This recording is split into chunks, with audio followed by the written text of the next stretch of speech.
Boa noite, começa agora mais um Ela e Você. Eu sou a Pamela Figueiredo e estarei com você na próxima hora, levando conteúdo com credibilidade. Acompanhe o que preparamos para você essa noite.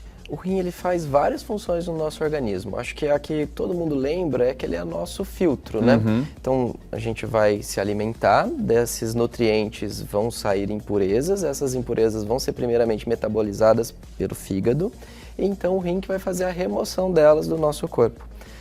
Com a falha do rim, essas impurezas se acumulam e isso pode levar a sintomas de falência dos rins, como diarreia, náusea, vômitos e sonolência. O transplante ele também é uma modalidade de terapia renal substitutiva. Então hoje esses pacientes que não estão transplantados, eles estão fazendo hemodiálise em clínicas de diálise, que estão com seus 4 turnos, né? Esses pacientes estão sendo assistidos, eles não vão morrer pela falta do transplante. Então o transplante é uma modalidade diferente, lógico, que vai garantir para eles uma melhor qualidade de vida. O rim, quando ele tem uma agressão aguda, pontual, a tendência é que ele volte. Vamos dizer, talvez não volte 100%, mas volte por um estado que não precise mais de diálise, né? Agora, quando é uma lesão crônica, ou seja, que ela está acontecendo ao longo de meses e anos, como é o caso da hipertensão e do diabetes, esse rim não volta mais. Quem vai ser candidato a transplante renal são esses pacientes, o que a gente tem certeza que esse rim não vai voltar a funcionar. Gostou? Então não saia daí. O Ela e Você só está começando.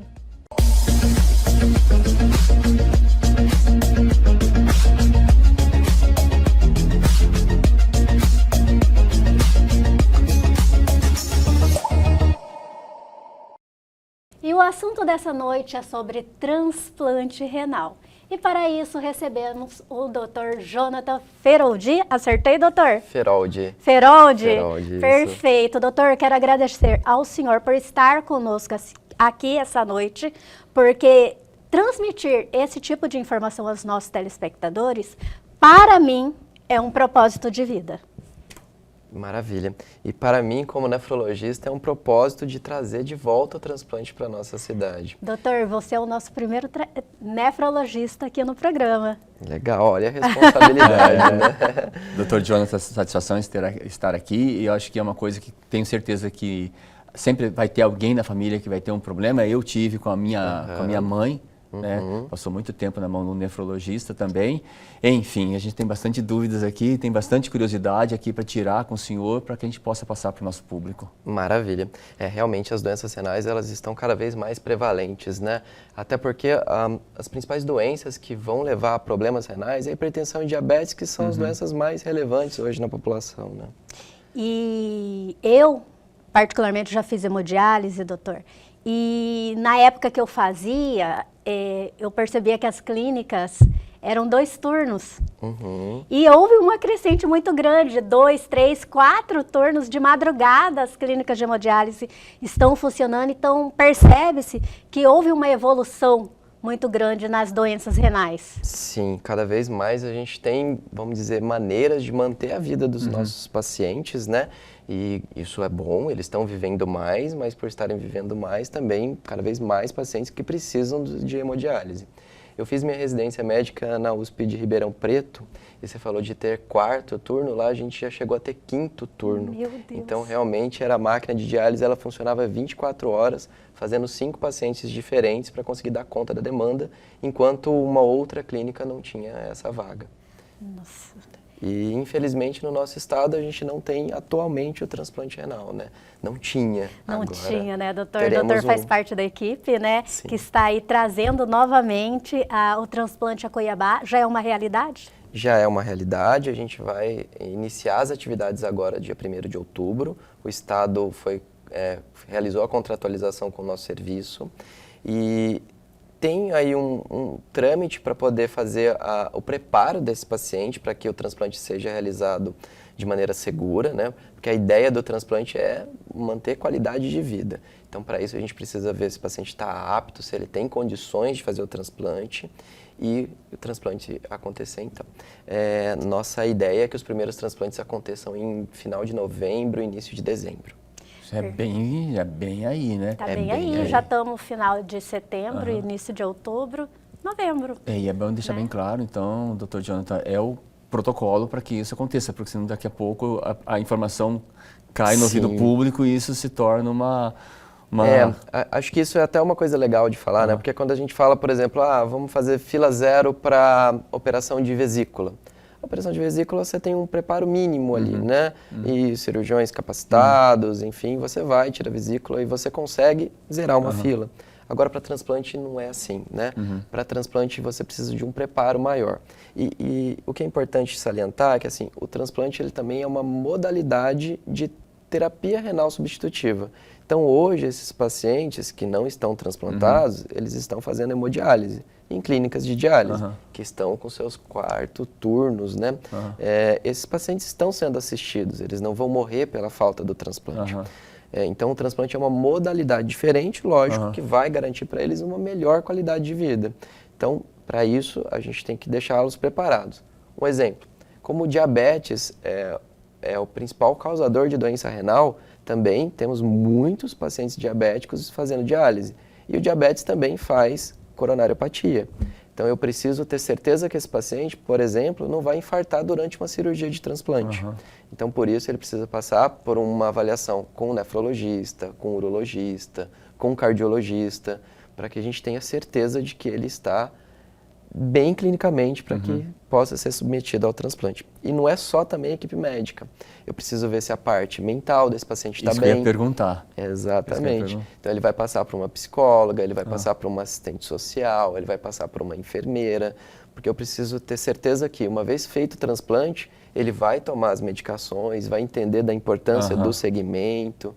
Então, é todo realmente um preparo para que o transplante aconteça de maneira... Acredito que a Pâmela vai saber falar isso com muito mais propriedade para a gente, porque você Eu sou vivenciou transplantada isso, renal né? duas vezes e, como eu comentei antes, é um propósito de vida para mim levar esse tipo de informação aos nossos telespectadores, porque eu vivenciei toda...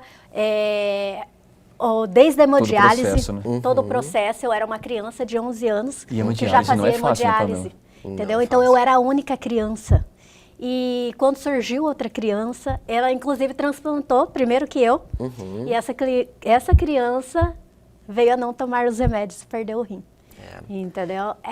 Então, por isso, existe uma equipe multidisciplinar, né, doutor? Exatamente. Para fazer esse preparo do paciente. E é um caminho, né? Assim, eu, no caso, tive a felicidade de ter 2, eu até meio que emociono, não sei se vocês estão sentindo a minha voz que começa a embargar. Eu tive a felicidade de ter 2 doadores, né? Eu sou transplantada renal 2 vezes e tive a primeira doadora, minha mãe, em 96 e 2010.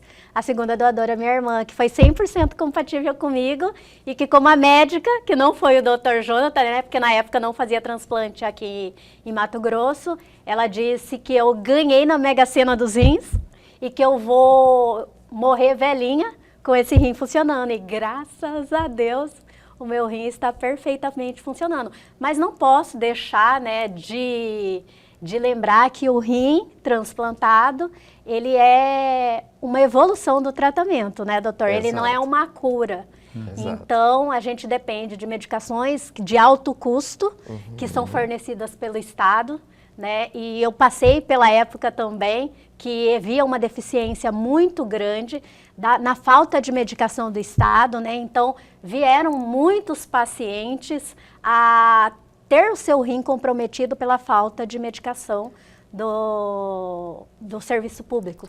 Exato. Então, mas, né, continuando, houve uma solução do problema que depois de 2010, que eu fiz o meu segundo transplante, eu não venho passando por essa questão de falta de medicamentos. Graças a Deus, né? E assim, pelo menos no setor de transplante renal, a medicação que eu, Pâmela Figueiredo, tomo, né, tá suprida todas as vezes que agora, gente, chega na minha casa, a medicação chega na minha casa e chega certinho, não tem faltas, não tem nenhuma intercorrência. Graças a Deus é um fato que foi solucionado, né? Com essa história de vida, a gente acaba levando o nosso público, né?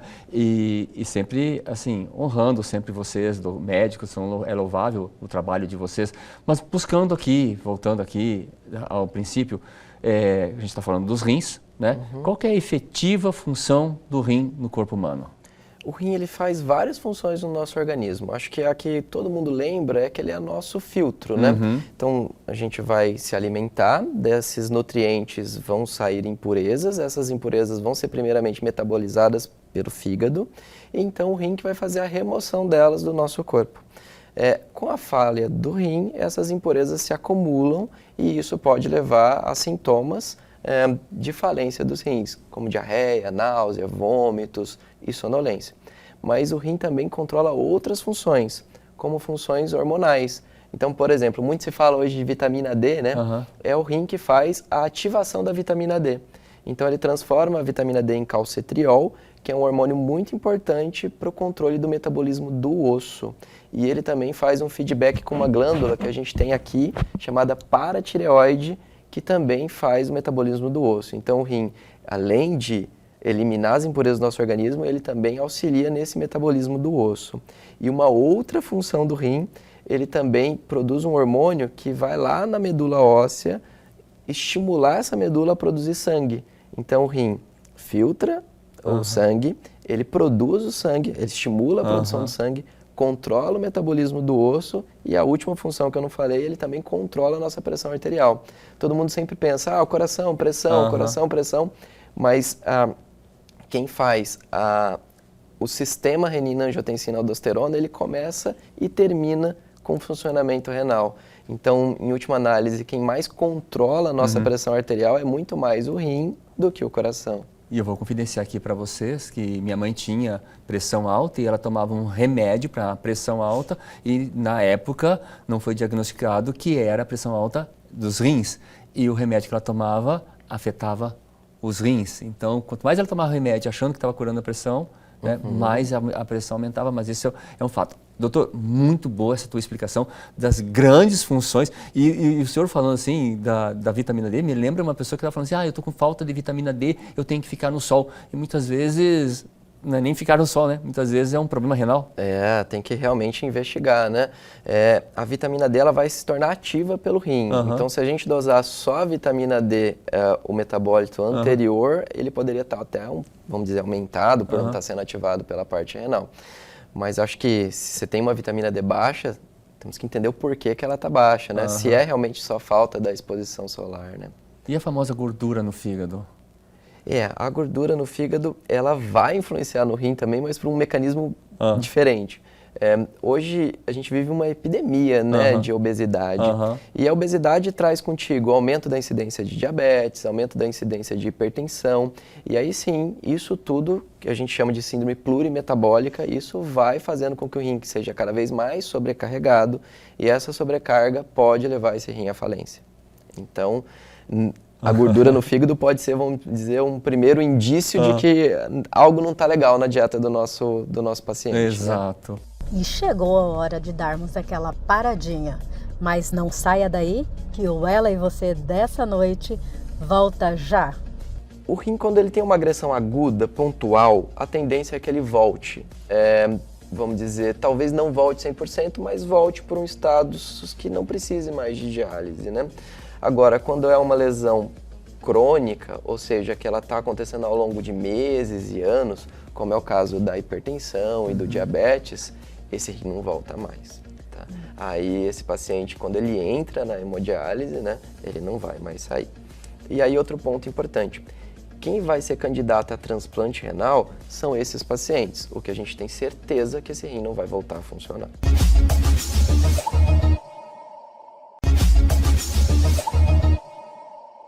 Doutor, o senhor falou de vitamina D. Quando a gente suplementa vitamina D em excesso, também é prejudicial ao rim. Também faz mal. Eu costumo dizer que tudo em falta ou em excesso ele vai fazer mal. Até água, né? Se você tiver água em excesso, você pode passar mal. E a vitamina D é a mesma coisa. Então hoje a gente tem aí guidelines, né, que falam que a dosagem ideal da vitamina D seria acima de 20 na população saudável e acima de 30 em quem tem qualquer comorbidade, como por exemplo um transplantado renal ou quem tem osteoporose, enfim. E essa é a nossa meta. Se você passa muito além disso, então pacientes que tenham níveis acima de 100, por exemplo, pode aumentar tanto os níveis de cálcio no nosso sangue e isso fazer uma vasoconstrição renal, uma piora da função renal, podendo inclusive levar esse paciente à hemodiálise. Perfeito. Eu já tive pacientes que infelizmente precisaram de hemodiálise por intoxicação por vitamina D. Mas o rim voltou? Voltou. Isso é uma outra pergunta interessante. O rim, quando ele tem uma agressão aguda, pontual, a tendência é que ele volte. Vamos dizer, talvez não volte 100%, mas volte por um estado que não precise mais de diálise, né? Agora, quando é uma lesão crônica, ou seja, que ela está acontecendo ao longo de meses e anos, como é o caso da hipertensão e do diabetes, esse rim não volta mais. Tá? Aí esse paciente, quando ele entra na hemodiálise, né, ele não vai mais sair. E aí outro ponto importante, quem vai ser candidato a transplante renal são esses pacientes, o que a gente tem certeza que esse rim não vai voltar a funcionar. Então um paciente que acabou de sofrer um insulto no rim, está em diálise, pode ser que ele recupere, então esse paciente não é habilitado para transplante renal. Esse protocolo para habilitar, vocês já discutiram, estão discutindo? Sim, ele é um protocolo, assim, cada instituição tem o seu próprio protocolo. Eu, como fiz na USP de Ribeirão Preto, a gente moldou muito baseado de lá. A gente tem uma colega de Cuiabá, que hoje é professora lá na USP. Ela, inclusive, quer fazer parte aqui da nossa equipe, deve atuar aqui pelo menos uma vez por mês conosco. E a gente moldou muito do nosso protocolo baseado no de lá. Protocolo, como que eu vou explicar? Vamos dizer que, assim, é tudo que o paciente precisa ter, né? Então, verificar se ele não tem uma coronariopatia, verificar se ele tem algum dente que precisa de uma intervenção primeiro, antes do transplante, verificar se está tudo ok com os vasos que vão ligar para funcionamento desse rim, se ele está capacitado para fazer a cirurgia. Então é isso que é o nosso protocolo do pré-transplante. Idade, faixa etária? Faixa etária. Então, por exemplo, no nosso hospital, a gente não é um hospital que atende a pediatria. Então, a gente só vai realizar transplantes acima de 18 anos. Acima de 18 anos, até que idade? Até 70 anos. Até 70 anos. Doutor, o senhor tem conhecimento do transplantado mais velho da história? Eu sei que o primeiro transplante intervivos ocorreu em Ribeirão Preto, mas acho que o primeiro falecido foi no Rio de Janeiro. Eu não sei certinho da história. Não sabe? Não, você sabe? Não. Eu pensei que eu soubesse. Não, é porque dizem que um rim, ele tem um rim transplantado tem uma expectativa né? de 15 anos, de 7 a 15 anos de funcionamento, mas isso é de modo geral ou com o passar do tempo, a evolução das medicações, porque baseado por mim. Em 1996, quando eu transplantei, eu tomei a ciclosporina. Então, assim... Que quase não utilizamos mais hoje. E quando se utiliza só em homens, né? Tem uns efeitos colaterais, assim, que nasce muito pelo, né? Você fica muito inchado. Tem a prednisona que eu tomava, que era doses, assim... altíssimas, né? Num dia eu estava tomando 5, no outro dia eu estava tomando 50, muito corticoide, 80 né? miligramas de corticoide, né? Então, assim, era mais, vamos dizer, agressivo o tratamento. Com a evolução, com o conhecimento que foi, né, adquirido com o passar do tempo, a evolução da medicação, isso mudou ou continua da mesma forma? Acho que assim, são muitas variáveis que a gente tem que analisar para dizer quanto tempo que um rim vai durar. Realmente ainda, né, a gente tem uma média ali de 7 a 15 anos, né? Mas assim, por exemplo, tudo começa se você é um doador, se você recebeu um rim de um doador falecido ou de um doador vivo relacionado. Quem pode, né, realizar o transplante com um doador vivo relacionado é muito melhor, porque o tempo que esse rim ficou parado, que a gente chama de tempo de isquemia, quanto maior piora os desfechos, né? E num transplante intervivos, você coloca em 2 salas, o doador e o receptor, e basicamente acabou de retirar de um paciente, já vai, né, faz ali os trâmites e já coloca no outro paciente. Então o tempo de isquemia é muito pequenininho. E se for um doador vivo relacionado, né, a compatibilidade aumenta, então o risco de uma rejeição é muito menor. Por outro lado, a gente tem pacientes que não têm um doador vivo e eles precisam entrar numa fila para o doador falecido. E aí, nessa fila, né, talvez demore 12, 24, 36 horas para esse rim chegar efetivamente a ser transplantado. Esse tempo de isquemia, ele também piora o desfecho, né? Então, acaba que quando você tem um doador, é uma urgência. Então, a equipe de captação tem que ir, às vezes, até outra cidade, fazer a captação do órgão, trazer de maneira rápida até o nosso hospital.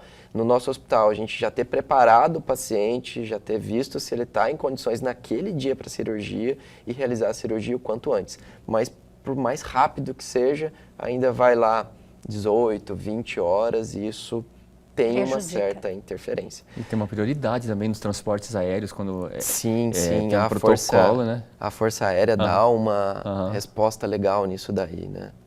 Eu vi um caso, lógico, foi divulgado aí por toda a mídia, se eu não me engano era em São Paulo, que o pai estava num congestionamento, e os congestionamentos de São Paulo são absurdos, né? O pai ligou para a polícia, explicou que a filha tinha que ir para um transplante naquele momento e eles mudaram o helicóptero. Isso. E o helicóptero pegou eles e levou, abandonaram o carro, né? Levou eles para o hospital para o transplante. O rim ainda é um órgão que ele consegue durar mais tempo, né, em isquemia, diferente, por exemplo, de um transplante cardíaco, que daí tem que ser muito mais rápido, né? Mas, lógico, quanto menor esse tempo, maior a viabilidade desse rim. E você falou dos imunossupressores, tivemos muita evolução, né? Então hoje quase não se usa mais a ciclosporina, hoje a gente trabalha mais com tacrolimus e micofenolato, são drogas... É o que você toma? Eu tomo só o tacrolimus. Só o tacrolimus. São drogas, vamos dizer, mais modernas, né? Que vão ajudar a ter um índice de rejeição menor. Porém, o paciente ainda fica suscetível às infecções. Então, para isso, precisa tomar vacina, precisa se cuidar. Numa epidemia, né, numa pandemia, o uso de máscara é importante, e não estar perto de pessoas com infecções respiratórias. Então, tudo isso é parte do cuidado que o transplantado tem que ter. Por isso tem que ter uma equipe multidisciplinar. Tem um caso que aconteceu, que eu conheço, a pessoa, ele tinha uma filha adotiva. Olha só, coisas da vida. Teve um problema renal, e não é que deu compatibilidade 100% com a filha adotiva. Qual que é a probabilidade disso, né? Fez o transplante, deu tudo o sucesso. Na primeira oportunidade ele fez uma festa, chamou todo mundo, estava lá comendo carne de porco, agora estou com o coração, na cabeça dele, estou com o coração de uma pessoa, estou com o rim de uma pessoa nova, é um rim novo, está tudo novo, e por falta de controle emocional, ele não suportou. Ele veio a óbito. Então, é justamente por isso que é muito importante a equipe multidisciplinar. E aqui você relatou um caso e ela relatou também a questão das medicações. Então veja que vai até além da própria equipe multi, né? Você precisa do governo fornecendo as medicações, não deixando falhar. Você precisa do hospital ter esse entendimento de que chegou um transplante, as salas cirúrgicas têm que estar liberadas. Você precisa do entendimento, por exemplo, dos apoios, né? Polícia, Força Aérea, de que às vezes vão auxiliar no transplante desses órgãos. Então, assim, precisa de toda uma mobilização para que o transplante aconteça. E da própria pessoa, né? E da própria pessoa. Da própria pessoa. No próximo bloco, vamos continuar com esse bate-papo sensacional. Fiquem com a gente, o programa volta em instantes. Alguma coisa diferente aconteceu no teu organismo, já é importante procurar um bom clínico para poder ter uma discussão. Então, assim, uma pressão que está se mantendo ali 2, 3 dias aumentada, uma espuma que veio na urina e não é o teu padrão, uma mudança na cor da urina, já é recomendado que procure um...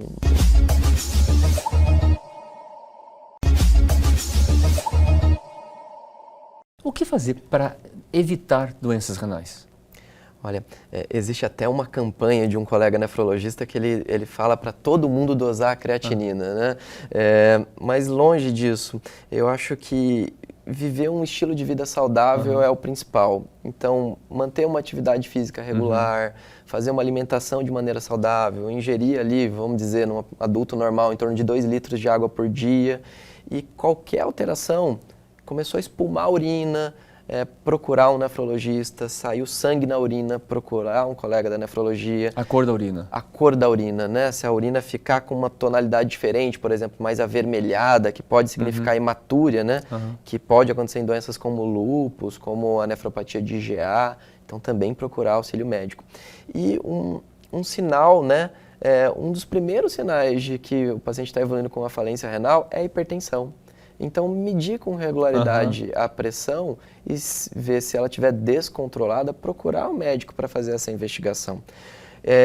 E hoje a gente tem inclusive relógios que medem a pressão. Alguns relógios já são até validados pelo FDA, pela agência europeia, que realmente eles medem com uma certa eficácia essa pressão. Então, quem tem esses relógios digitais, né, pode fazer a calibragem deles e está medindo ali, vamos dizer, toda semana a sua pressão, e se a pressão estiver regularmente mais elevada, procurar um colega clínico, cardiologista ou nefrologista para que possa fazer a investigação. O senhor falou da creatinina. Uma pergunta aqui, você considera o nível da pergunta, mas creatina tem alguma coisa a ver ou não? Tem sim. Eu citei a creatinina, mas não expliquei aqui. Bom, uma explicação rápida. O nosso músculo, ele produz uma substância chamada creatinina, tá? Que ela vem de vários metabólitos, inclusive a creatina é um desses metabólitos. A creatinina, então, gerada pelo músculo, ela vai ser jogada fora pelo rim. É por isso que a gente estima a função renal pelos níveis de creatinina no sangue. Porque como ela é produzida pelo músculo de maneira mais constante e quem elimina é só o rim, então com isso eu consigo estimar a função renal. Lógico que, por exemplo, é diferente uma pessoa de 2 metros de altura, forte, ele vai ter uma creatinina mais alta do que uma senhora idosa, frágil, com pouca musculatura. E você perguntou da creatina. Hoje, muita gente tem usado a creatina. E quando você toma creatina, ela vai ser metabolizada em creatinina. Então, seu organismo vai gerar mais creatinina.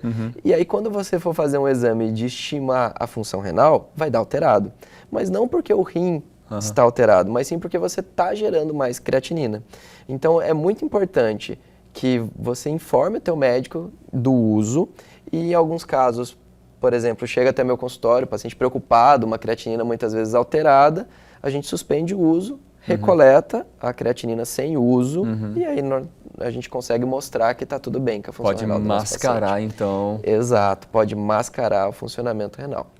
Quando o senhor falou, eu fiquei preocupado, porque o pessoal fala assim, não toma suplemento nenhum, só toma creatina. Então, fica todo mundo falando isso. E realmente tem bastante estudos mostrando benefícios da creatina, né? Mas assim, quem não tem problema renal, tranquilo, ela não faz mal para os rins. Agora, quem já tem o problema renal, é importante conversar com o nefrologista para ver se poderia usar ou não. Sobre tomar a água, que o senhor falou, tomar 2 litros de água. Eu já vi história, então vamos desmistificar essa história. Não é chegar aqui agora e tomar 1 litro aqui agora de manhã e tomar 1 litro à tarde. Ou, eu já ouvi falar que não é assim, que tem que tomar... Ao longo do dia. Ao longo do dia. Isso. Como que é isso? É isso mesmo? É isso mesmo, né? Assim, não adianta você tomar 2 litros agora, tu vai urinar aqueles 2 litros e aí ao longo do dia tu ficaria desidratado. Então, principalmente para as mulheres, né? É mais importante ainda essa frequência de beber bastante água e urinar várias vezes ao dia para evitar a cistite, que é a infecção da bexiga, né? Lógico, para os homens também, né? Para evitar doenças renais, mas para a mulher em especial, porque se a mulher segura o xixi ou bebe pouca água, esse tempo que ficou sem fluxo urinário pode facilitar que uma bactéria suba até a bexiga e forme ali uma infecção de bexiga, que a gente chama de cistite. Então é importante manter ao longo do dia. Deu sede, bebe água. Na verdade, nem esperar da sede, né, doutor? Nem esperar da sede. Quando chega a sede, você já está em... o corpo já está em... Como que fala? Reclamando, né? Reclamando que você está em necessidade de água, né? Eu costumo falar para os meus pacientes que assim, fez xixi, já bebe água. Né? Se você acabou de jogar água fora, beba uma nova água para estar... Uma outra coisa que ele falou, Pamela, que eu pratico corrida, né? Corrida de longa distância. E na semana antes a gente tem que hidratar bem, né? Só que hidratar bem não é muito, porque muita hidratação também faz mal. Também pode fazer mal, principalmente para quem já tem problema renal, né? Então, quem tem problema cardíaco ou problema renal, o excesso de água também pode fazer mal. Então, para esses casos, alguma adaptação do médico tem que vir. Eu tenho pacientes hoje que eles só estão autorizados a tomar até 800 ml de água por dia. Mas tu falou de maratona, de atividade física, né? Durante uma atividade física, ainda mais com esse sol maravilhoso que a gente tem aqui em Cuiabá. Com esse excesso de vitamina D, né? Exato. A gente acaba perdendo muita água por transpiração, pelo suor, né? Então, quem está fazendo atividade física, principalmente ao ar livre, tomando sol, precisa repor isso. E aí sim entram, vamos dizer, soluções eletrolíticas, eu não vou citar marcas, né, mas tem várias à venda no mercado que ajudam a repor não só a água, mas os eletrólitos, sódio, potássio, que aí faz sentido em quem está fazendo a prática dessas atividades. Isso a gente difunde bastante, a gente fala, não é só a reposição só da água, mas também de todos os eletrólitos, né? O famoso Gatorade, né? Exatamente, eu tentei lembrar de algum outro nome, mas é o que todo mundo conhece. Mas tem outros nomes também que outras marcas, né? Também que a gente faz uso também. Mas é isso, ele é feito com esse propósito, né? Para aquela pessoa que está transpirando, perdendo, né? De alguma forma, ela possa repor. E isso é uma informação bem relevante, porque, por exemplo, um idoso que tenha já um problema renal ou que já tem um problema de coração, o Gatorade já não é legal, porque daí pode fazer uma sobrecarga, tanto de líquido quanto de eletrólitos. Ótimo o senhor falar isso. Pamela, você acredita que tem gente que troca a água por esse tipo de hidratação? Exato, isso não é legal. Não, água tem que ser água, né? Água tem que ser água. Água não é Coca-Cola. Não é Coca-Cola, água não é um chazinho, né? Água não é suco, né? Eu tive até um caso, foi bem interessante. O paciente teve uma diarreia e por conta disso ele foi repor, né? Tá tendo diarreia, ele foi repor com água de coco. Só que ele bebeu, assim, 10 litros de água de coco. Nossa, e ela é rica em sódio. E ela é rica em sódio e tem potássio também. E como ele já estava fazendo disfunção renal, ele fez uma hipercalemia, um nível muito alto de potássio e precisou fazer diálise por conta disso. Meu Deus. Saiu, recuperou, tá tudo bem, mas foi até uma brincadeira com ele, um paciente bastante querido, que ele ganhou hemodiálise pelo excesso da água de coco. Perfeito. Não foi só isso, mas... Doutor, e o uso de anti-inflamatórios também é extremamente prejudicial ao rins? Extremamente, né? Hoje é muito fácil você comprar um anti-inflamatório e muito barato. Você consegue comprar anti-inflamatórios ali por R$5 a caixinha. E são drogas realmente muito eficazes para dor. Então, principalmente pessoas de mais idade, que têm lombalgia e convivem com essa dor, ao invés de, por exemplo, procurar uma atividade física ou mudanças posturais, recorrem a esses medicamentos que são baratos e que resolvem a dor. Porém, o preço que se paga é muito alto, porque esses medicamentos, além de poderem fazer lesões gástricas, úlceras, também podem levar a dano renal. E dano renal irreversível, né?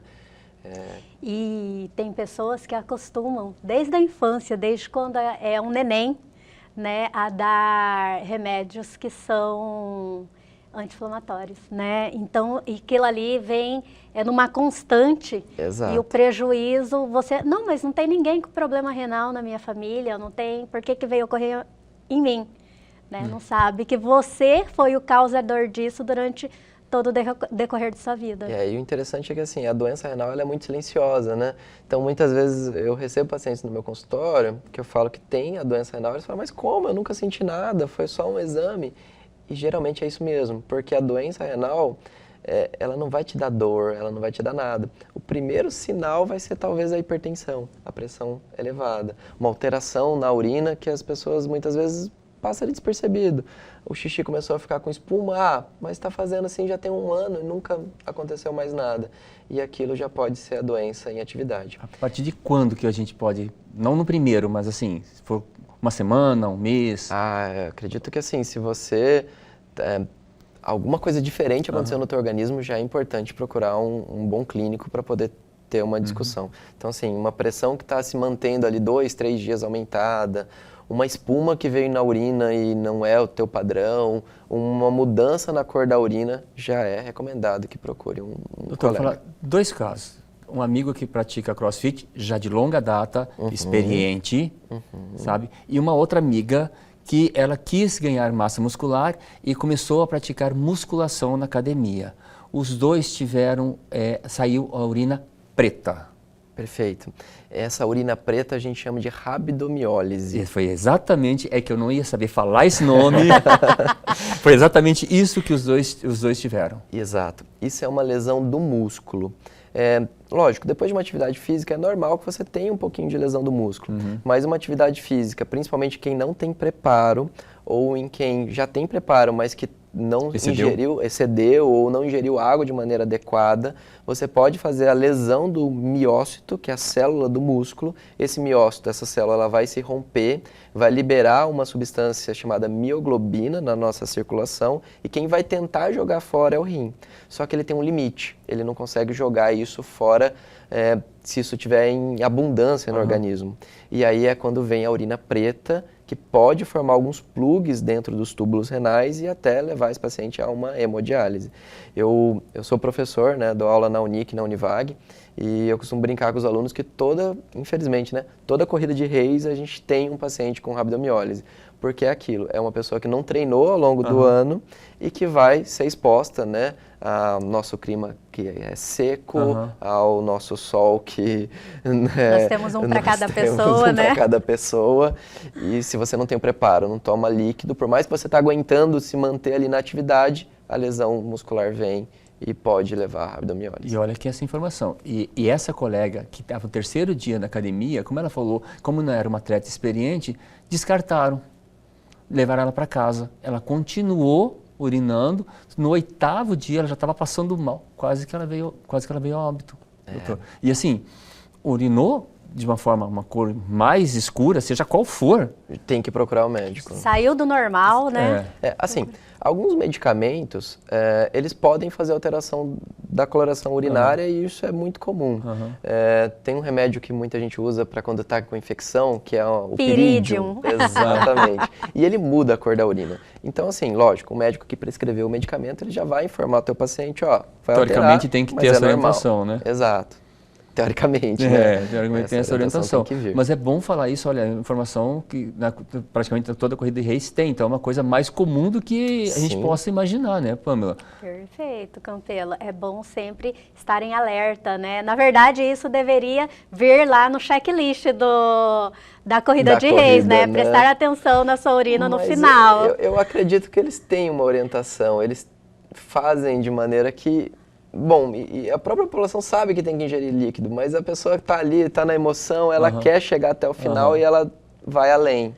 E esse ir além, né, que pode prejudicar. E para manter isso, é beber água. É beber água. Beber água. Na verdade, assim, vamos lá, se você vai participar de uma meia maratona, né, de uma corrida, ideal você ir se preparando. Então vai, cada dia... anda um pouquinho mais rápido, corre um pouquinho mais, para que seu organismo se prepare e, lógico, sempre bebendo bastante líquido. Aí o Gatorade está bem indicado. Para ajudar. Olha que essa informação, Pamela, isso aí vale a pena a gente até divulgar mais, porque pode levar as pessoas a óbito, sem a pessoa nem... Estou cuidando da saúde, né? Teoricamente, né? Estou indo participar de uma corrida, cuidando da saúde e pode ser que E realmente pode levar a óbito, porque quando a célula do músculo ela se rompe, né? Ela joga essa mioglobina, mas ela joga também potássio. Potássio é um íon que ele tem que ficar dentro da célula. Esse excesso de potássio que vai para a circulação pode fazer uma arritmia no coração. E se for uma paciente que já tem alguma predisposição a ter uma arritmia, ou um cardiopata, ou que enfim, vá para uma insuficiência renal e esse potássio suba muito, pode morrer. Realmente, pode ser fatal. Não perca o próximo bloco. É rápido, não saia daí. O Ela e Você volta já já. Nós tivemos aqui uma cardiologista esses tempos falando do uso de esteroides anabolizantes e o que pode afetar no coração. Afeta alguma coisa nos rins? Afeta. Infelizmente, afeta também, tá? A gente teve um caso recente, inclusive, de um paciente que está em diálise agora por conta do uso de anabolizantes. Assim, não é tomar um anabolizante que vai fazer com que ele entre em diálise, mas o excesso, o abuso, o uso de maneira indiscriminada, sem acompanhamento médico, enfim, pode culminar não só com uma cardiomiopatia hipertrófica, que é a doença do coração, né, como também com a falência dos rins.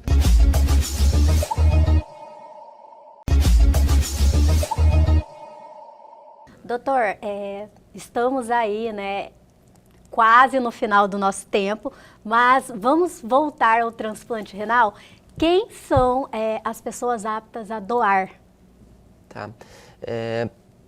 Quem é apto a doar são pessoas extremamente saudáveis. Então, assim, se você tem um familiar, né, que precisa de um rim e você se sente bem confortável em doar esse rim para teu familiar, e você não tenha nenhuma doença, você pode doá-lo. Então, assim, por que pessoas extremamente saudáveis? Porque eu tenho que ter certeza que esse paciente no futuro não vai precisar daquele rim. Nós temos 2 rins, né? Então, uma pessoa consegue sobreviver com um rim só, não tem alteração de expectativa de vida, desde que não seja uma pessoa que tenha obesidade, diabetes, uma hipertensão não controlada, vários cálculos renais. Então, se você tem qualquer uma dessas patologias, você não pode doar o teu rim. E existem doenças hereditárias também que Exato. você não pode doar, né? Exato.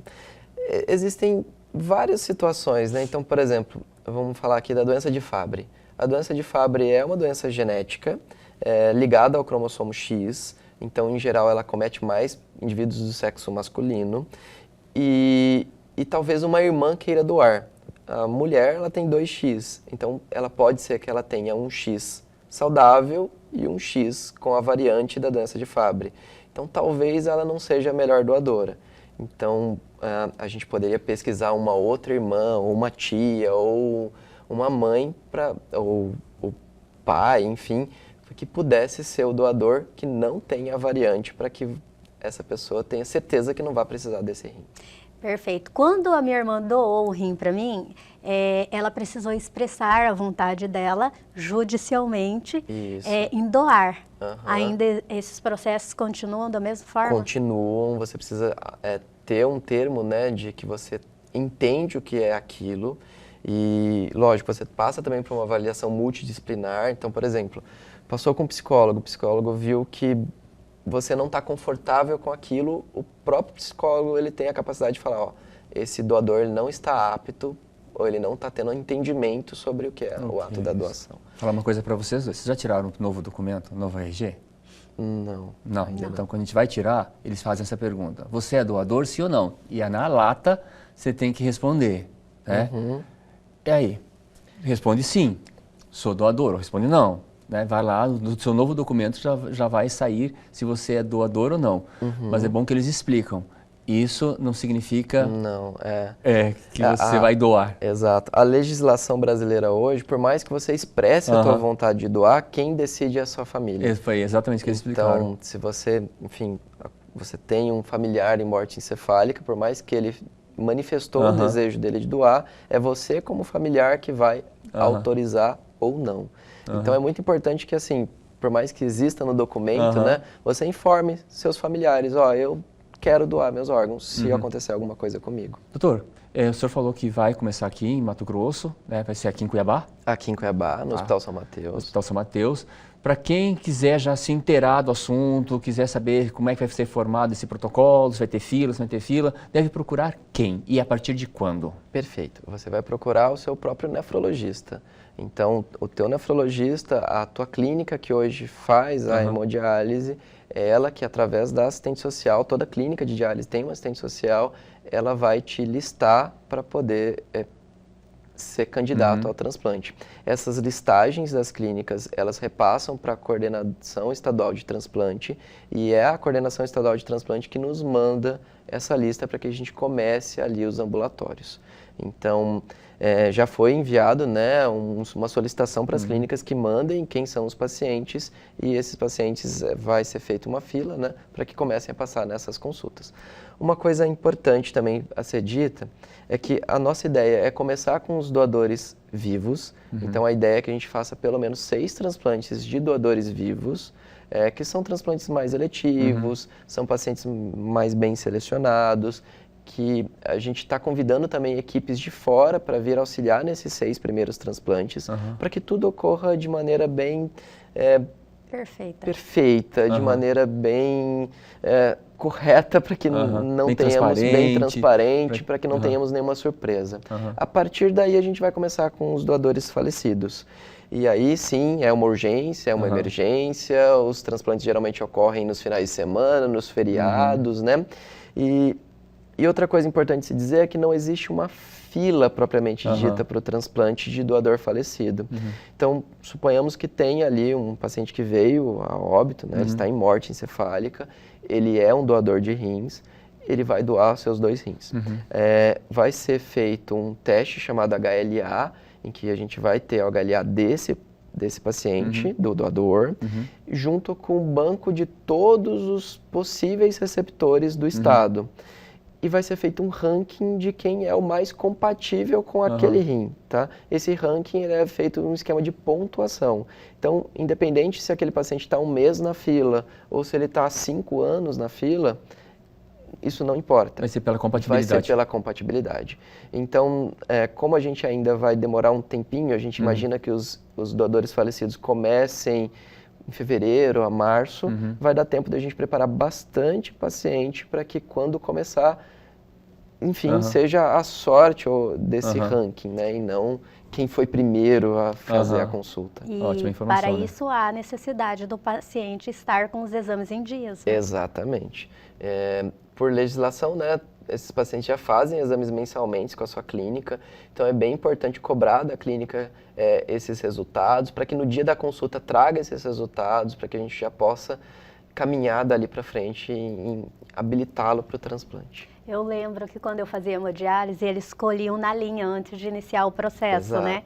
E eu fazia tanto exame, um belo dia, quando eu fui fazer o transplante, eu peguei toda a minha pasta da hemodiálise, leva capilar também para fora, e eu comecei a olhar, eu falei, gente, eu não sabia que eu tinha feito esse tipo de exame, e esse, porque eles escolhem na linha para manter em dia toda a sua informação, caso surja um transplante de cadáver, né? Exato. Acho que outra informação legal de passar é que, assim, cuidar dos seus exames é uma tarefa do médico, mas é uma tarefa do próprio paciente também. Porque, por exemplo, imagine um paciente que ele está com anemia e que ele sabe que ele tem anemia, mas que não está tomando nenhum medicamento para aquilo.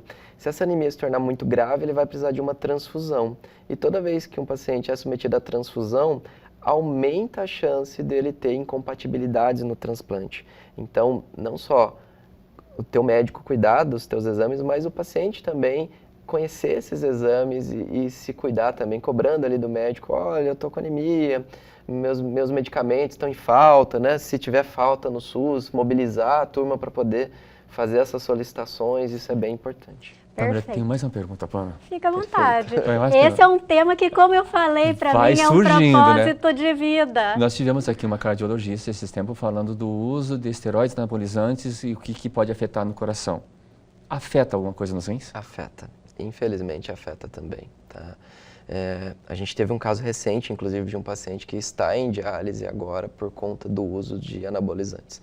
Assim, não é tomar um anabolizante que vai fazer com que ele entre em diálise, mas o excesso, o abuso, o uso de maneira indiscriminada, sem acompanhamento médico, enfim, pode culminar não só com uma cardiomiopatia hipertrófica, que é a doença do coração, né, como também com a falência dos rins.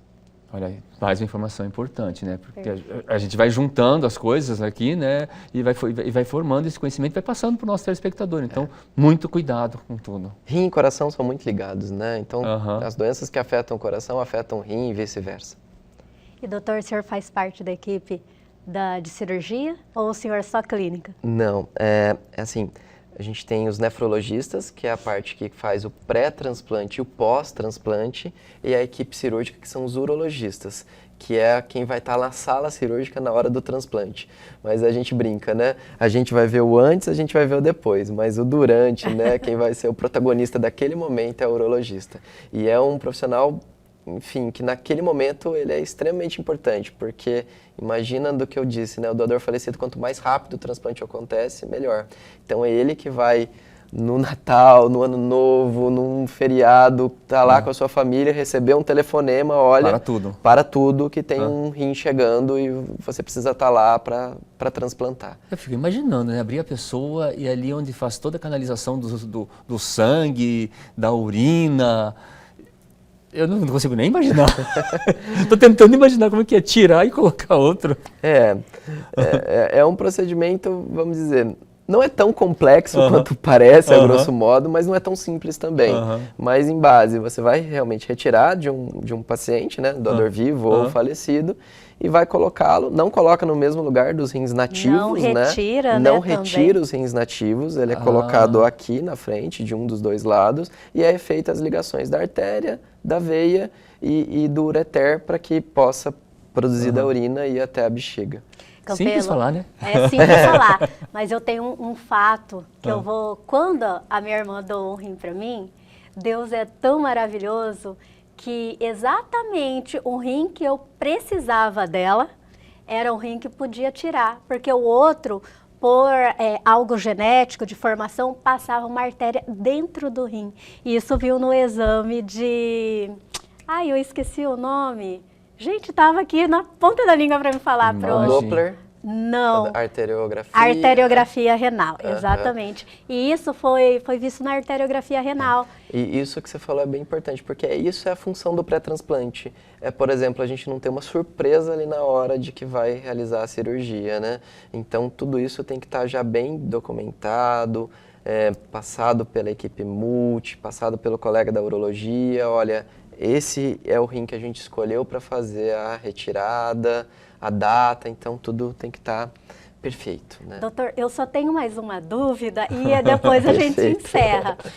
Como eu sou transplantada renal, eu vivi toda o pré-transplante, o pós-transplante.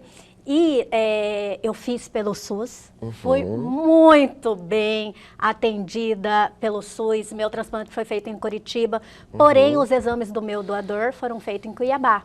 E houve uma morosidade muito grande no exame por conta de fila, profissional disponível, ia fazer o exame, o profissional desmarcava.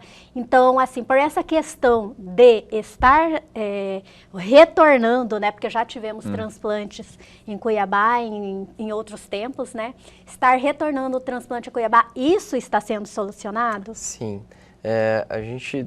está baseando nas falhas que tiveram as outras equipes, né, no passado, para que a gente possa moldar daqui para frente. Lógico que assim, a gente vai descobrindo novas falhas, né, mas, por exemplo, uma falha que teve lá atrás era a falta das medicações. Sim. Na época as medicações eram fornecidas pelo Estado, existia uma morosidade nisso que não pode existir, então agora as medicações serão de controle do hospital. Então, a gente já não teria mais esse problema para as medicações intra-hospitalares e o start das medicações também. Outra falha que você disse foi a morosidade dos exames. Então, hoje, dentro do que a gente contratualizou com o governo do estado, a maioria dos exames estão disponíveis para serem realizados dentro do próprio Hospital São Mateus. Então, também blindando demais essa falha que houve no passado. Então, é isso, é espelhar no que houve de falhas no passado para que a gente comece um novo tempo. E com isso, outras equipes também venham a somar, né? Acho que o nosso estado é um estado muito rico, um estado que precisa de pelo menos umas 3 equipes de transplante renal para que a gente, enfim, consiga dar o que tem de melhor de tratamento hoje para os pacientes renais. Perfeito, doutor. Doutor, eu fico muito feliz em conhecer um profissional como o senhor, que está aí à frente, liderando toda essa equipe de transplante renal, né? Porque haviam, já atualmente são feitos outros tipos de transplante aqui no estado, né? É só de córnea. Só de córneas.